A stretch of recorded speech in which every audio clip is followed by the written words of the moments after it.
Každá dedina má svoje čierne ovce, ale Krásno nad Kysucou malo v polovici 19.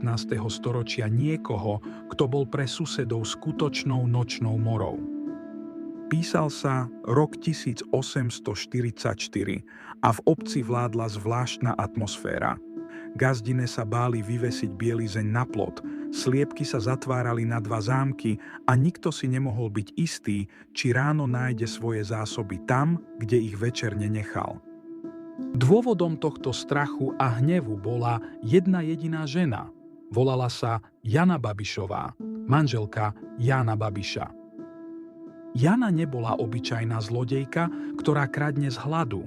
Dokumenty, ktoré richtár Juraj Čimbora poslal veľkomožnému pánovi Fiškálovi, ju opisujú ako ženu, ktorá mala v krádežiach doslova záľubu.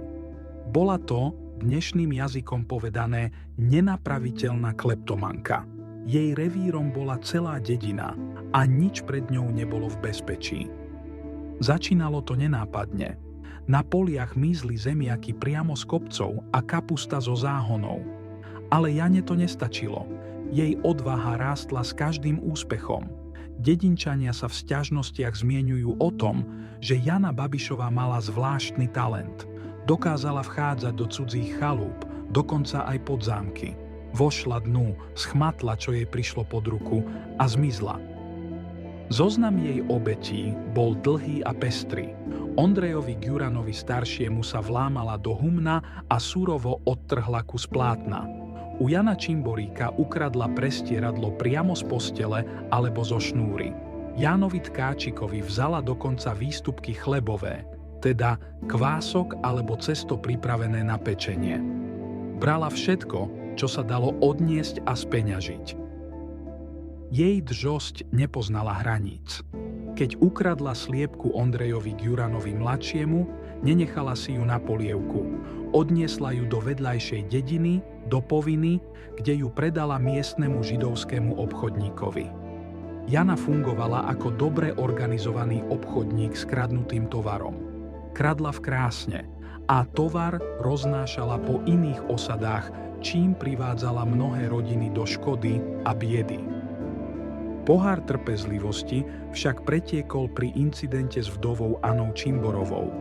Anna bola chudobná žena, ktorá sa sama starala o krdiel drobných detí. Jana Babišová vošla k nej do domu a bez štipky súcitu jej ukradla kus plátna. Urobila to tak surovo, že látku roztrhla. Tento raz však mala smolu. Pri čine ju videla služobná dievka Jakuba Atimana. Svedkyňa videla, ako odtrhnutý kus plátna vypadol zlodejke na zem, keď sa snažila utiecť. Tento čin proti bezbrannej vdove zburcoval celú dedinu. Richtár a prísažní napísali ostrý list vrchnosti. Sťažovali sa, že susedia už nemôžu sliepky udržať a žiadne šaty si vonku vysušiť, lebo Jana všetko hneď pokradne.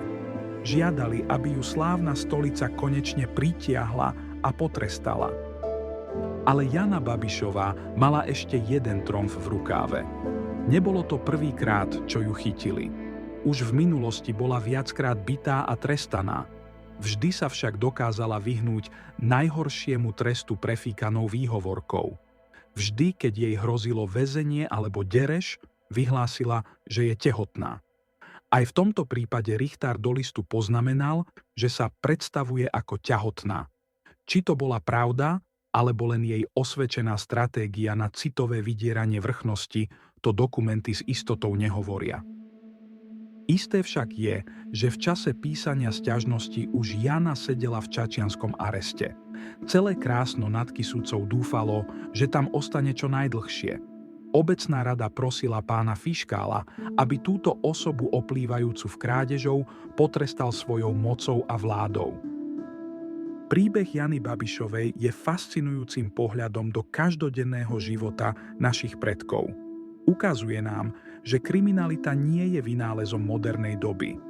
Aj v malebnej dedinke pod horami žili ľudia, ktorí dokázali terorizovať svoje okolie nie zbraňou, ale nekonečnou drzosťou a dlhými prstami. A ukazuje nám zúfalstvo komunity, ktorá sa proti takejto strake musela brániť perom a papierom, prosiac o pomoc vplyvných pánov v meste.